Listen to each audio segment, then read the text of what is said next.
Hello guys, today I'm going to be talking about Unicode characters in Inkscape.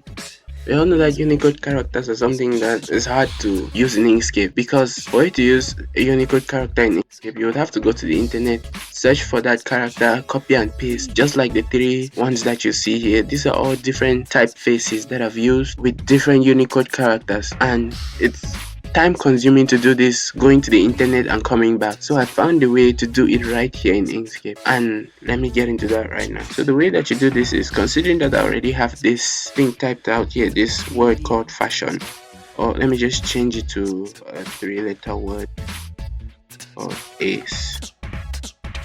Say I have this, and if I want to add a Unicode character, I will come up here to text, click on Unicode characters. You'll see it pop up here, and what you want to do is you want to change the range. So if you're not familiar with any of these terms here, you just click on all and you begin to scroll through to see which one you really need, and that's how you're able to add all of this. An example would be, I press T to activate the cursor on this word, and I come here and I double click. You see it gets added down here, and I click on append, and as you can see, that gets added to that. Now notice that if I double click on another one, it gets added here too.